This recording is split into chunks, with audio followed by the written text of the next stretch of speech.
Hello and welcome to this short introduction to the PLS model. My name is Hans Holter Solhjell and I'm the developer of the PLS model for communication and conflict resolution with children. So I will now give you a brief presentation of the model. As we all know, as parents or for those who work with kids in kindergarten or school or in youth or children's activities, in sports or other activities, there are many situations that can become challenging or difficult and involve conflict and various types of resistance to what we as adults want to happen, or it can be conflicts between kids, fights and negative feelings and so on. So the question is, what do we do as adults to relate to these situations? This is what the PLS model is about.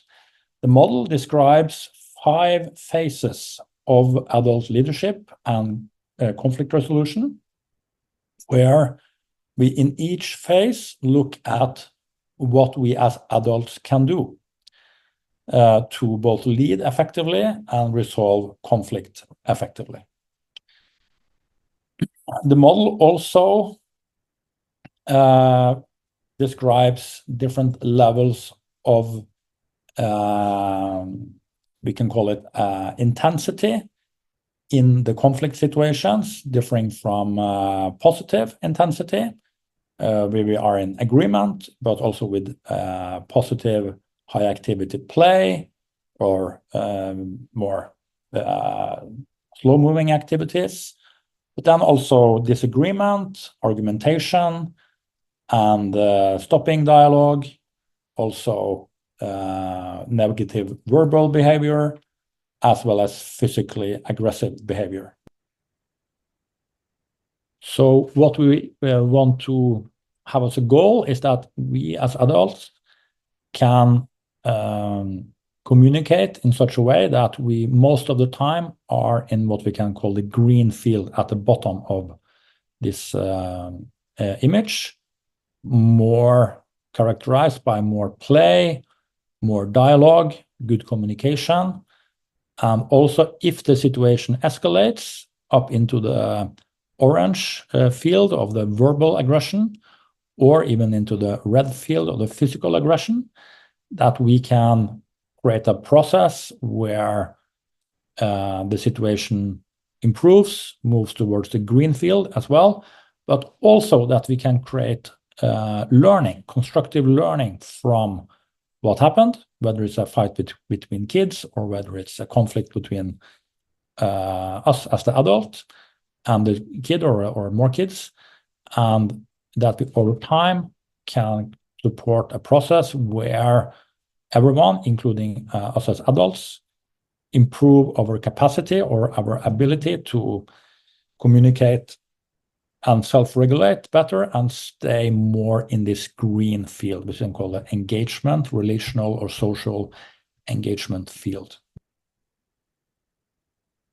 So another important dimension of this model is the 5 phases of communication, leadership, and conflict resolution. And these phases are the prepare and involve phase, the lead and stabilize phase, the de-escalate and comfort phase, the repair and celebrate, or we can also call it acknowledge phase, as well as the reflect and dialogue phase at the end. And also we have an intensity curve here in the middle. This is this colored and black curve going through the model. This line indicates the change and shifts in intensity throughout the situation. And it's important that we as the adults can read and act with relation to this intensity. So we will now move to look more at the different phases. The first phase of the PLS model is the prepare and involve phase. And in this phase, we can focus on all the things we can do before any activity that we want to start or before any transition.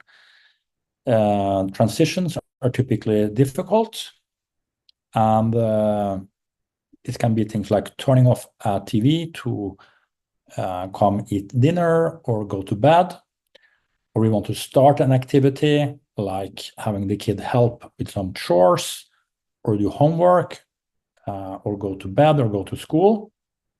And the goal of this phase is to do things that will make the planned activity or the planned transition to flow with more ease and with less risk of disagreement and further escalation.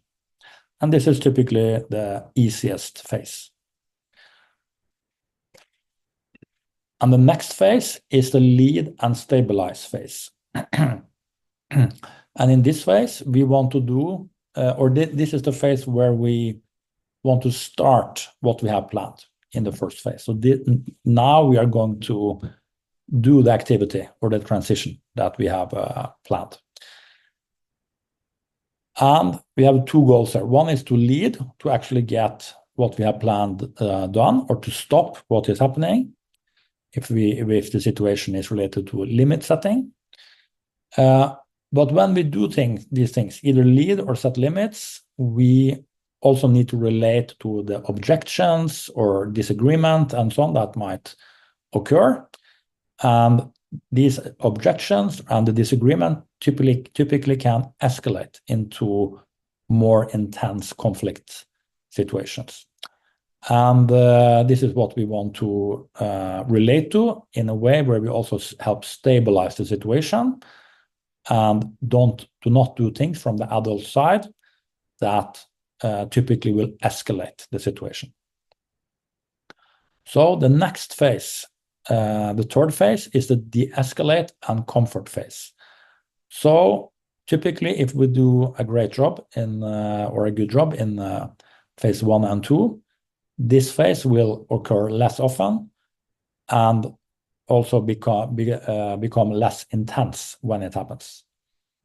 And but now the child might typically become more angry, more sad, more frustrated, and the conflict behaviors escalate as well.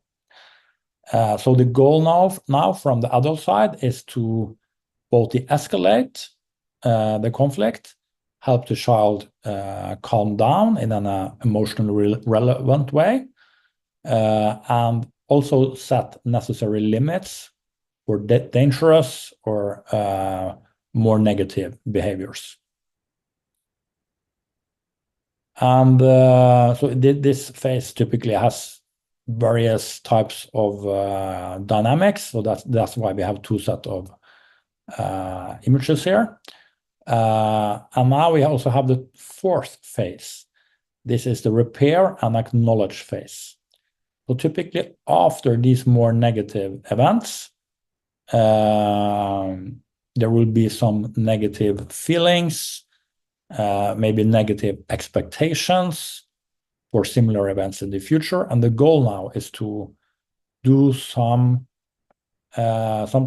to repair as well as come closer again and create a feeling or a sense that things are okay. And the fifth phase is the reflect and dialogue phase.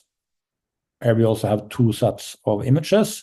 In the reflect part, the adult or adults, if there is a couple or a team, we can now sit down and reflect on what happened in the situation. Then we can use this model as well to consider the different phases, what we did in each phase, what we can do differently, and also what we might need to learn to do a better job next time for ourselves in the different phases.